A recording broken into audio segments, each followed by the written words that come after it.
When I was a child, there was a man who hid in the tree outside of my bedroom window. Well, it might not have been a man so much as a beast. Nonetheless, as a child, I thought of him as a man.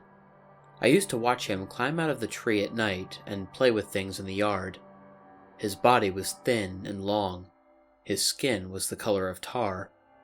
He often looked into the window, right at me, with blood-red eyes. Not 100% blood red, no, but what would have been the whites of his eyes were a jaundiced yellow. For the most part, he didn't cause me any problems. He would just hang out in the tree, waiting for his time to walk around the yard, and I would watch him.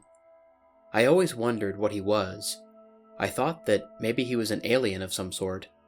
I just couldn't understand why an alien would hang out in our tree.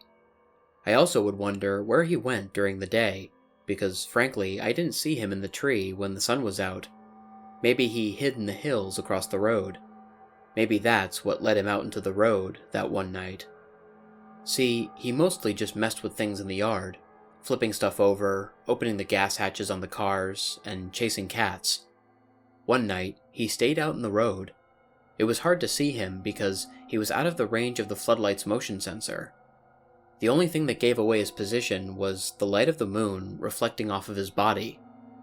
Now, for whatever reason, he was jumping over cars as they drove by, and when I say he was jumping over them, I mean he cleared large trucks in a single leap. I watched him do this with 5 cars before the 6th one. The driver must have seen him because the car turned over into our yard, went down the embankment, and crashed right into a tree at the yard's far end. The car was smashed up badly, and I could hear my parents rushing to put on clothes to head outside to investigate. The tree man got to him first, and I watched as he used his long, slender fingers to pry the driver's side door open. The light inside the cabin came on, and the man inside was covered in blood, but he was still alive. At least, he was, until the man from the tree blocked my view, and I guess took a bite out of his face. After that, the tree man took for the hills, and the man in the car was dead. The front of his face was gone, and just a bloody mess. My parents had a hard time sleeping after finding his body. I heard rumors at school saying that some of the cops did too. Soon after that, things went back to normal for some time. In fact, sleep was starting to catch up with me from all those nights staying up and watching him. I was asleep when the next car crashed. I knew it was the man from the tree that killed him from the way my mom and dad described what the victim looked like to people over the phone. Once again, no face, just a gaping, meaty hole. I tried to tell them what I had seen, but they just took it as me not understanding the real world. So I wanted to show them. One night, I waited for him to climb out of the tree. For some reason, this night I wondered how he got up there in the first place, but I just shook the thought from my mind and started for the front door. I opened the door, and there he was, face to face with me. He was much taller than I thought, as his knees bent at the same level as my shoulders.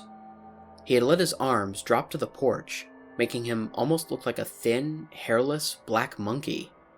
A potbelly hid whether or not I was right about his sex. He then brought his head down next to mine. No nose, no ears, both just little slits in his head. There wasn't a single patch of hair on his body that I could see, but I wasn't really looking. My eyes locked in on his, deep pools of blood red, twitching back and forth as he studied me. His mouth slowly opened like a crude frown, teeth yellow, and his breath smelling of dirt and decay. I nearly wet myself as he pulled his head back like a bird readying himself to attack. My only guess was he was going to eat my face as well, but he stopped to sniff the air. Suddenly, he leaped onto the roof of the trailer above me without a sound. A hand grasped my shoulder and pulled me inside. It was my dad, who had a shotgun in his hands. He was upset with me, telling me I made him think there was someone breaking into our home. That was one of the last times I saw the man from the tree. I didn't trust him anymore, and something told me that by him walking around our yard at night, he was hunting me. Sure, more people wrecked their cars there. The cop shrugged it off due to the fact that it was a long, straight stretch of road, and people love to speed through places like that. The only weird kill he ever got was during the day. It was after a few months of no accidents, and then suddenly, a guy flipped his car out front. My guess, he was out during the day this time, desperate to feed. At first, no one could find the driver's body as he was tossed from the car, but after a while, they found him in a ditch.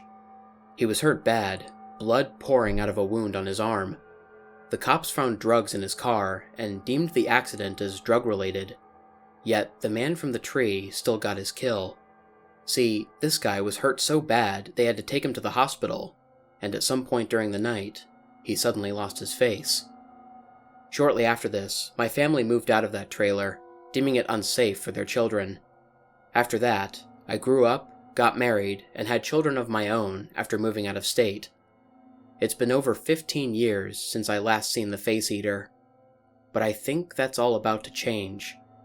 My son just walked into my bedroom telling me about a tall, thin, black man with blood-red eyes standing outside his window. I'm getting my gun ready. One way or another, one of us isn't going to see the other one ever again.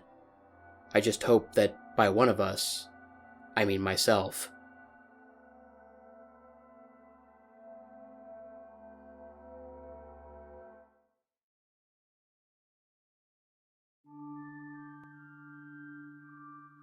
What's up everybody?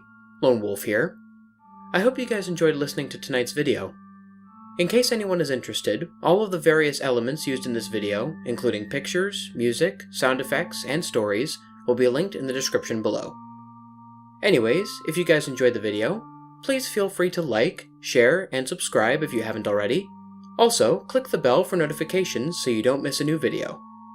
If anybody has any personal stories or story recommendations for me, or any advice to help improve the channel, there will be links to all of my social media platforms in the description.